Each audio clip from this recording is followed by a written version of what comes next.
1,000 years ago, someone stepped onto the shores of North America. Not Columbus, not the Spanish, the Vikings. And this isn't a legend, not folklore, not just a beautiful story. It is proven, documented, confirmed. We have the site, we have the artifacts, we even have a specific year, 1021 AD. That date matters.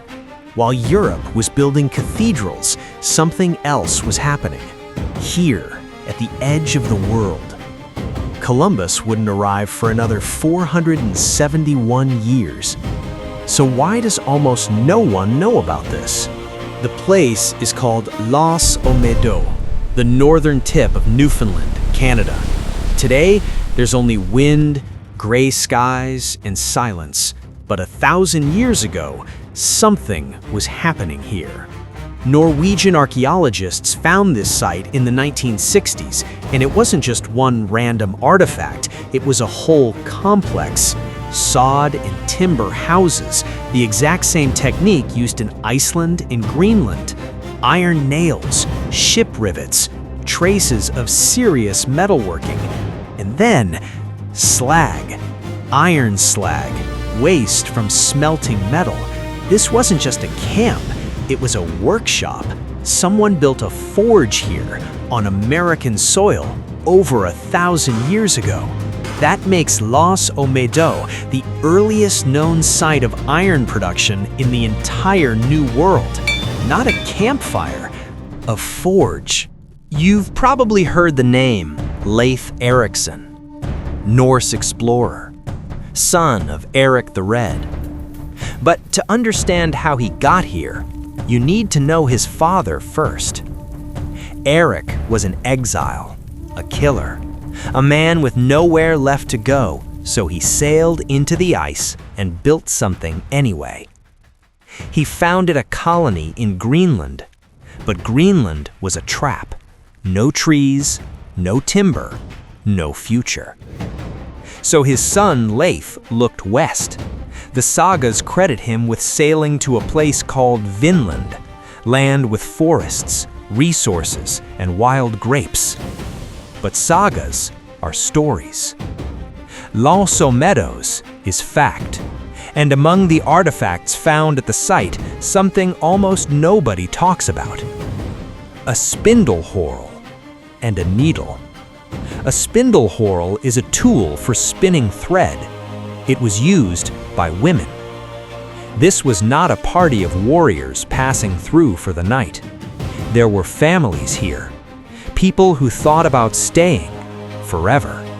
But the story doesn't end in Newfoundland. They found butternuts at the site. Butternuts are a type of tree nut, and this tree doesn't grow in Newfoundland. The nearest habitat is hundreds of miles to the south. So, how did they get there? Two options. Either the Vikings themselves traveled further south, reaching lands we now call New England, or they were trading with indigenous peoples who brought them from the south. Either way, this wasn't a dead end. It was a launch pad, a base for something bigger. And then there's the coin, an 11th century Norse coin found in the state of Maine, hundreds of miles south of Newfoundland. The coin is authentic, that's not debated. How it got there, nobody knows for certain. Did it travel hand to hand through indigenous trade networks? Or did a Viking simply drop it? We don't know, but the coin was there.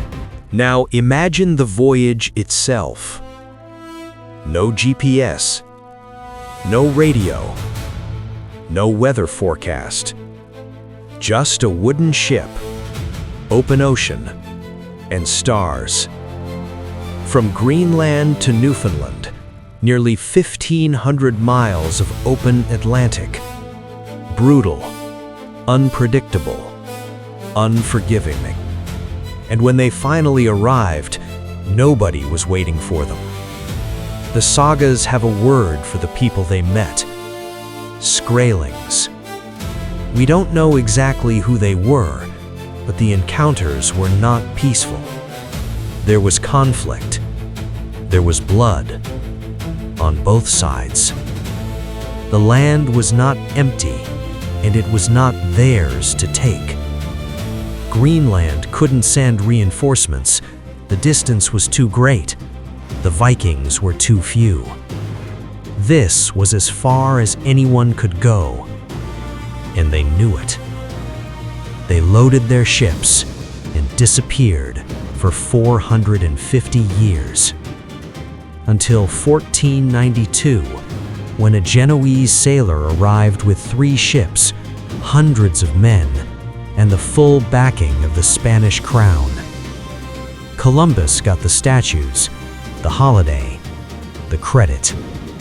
But in 1021, with no funding, no empire, no backup, a group of Norsemen was already standing on this continent, looking at land no other European had ever seen. They didn't conquer it, they didn't name it after themselves, but they were here first. And now we know exactly when.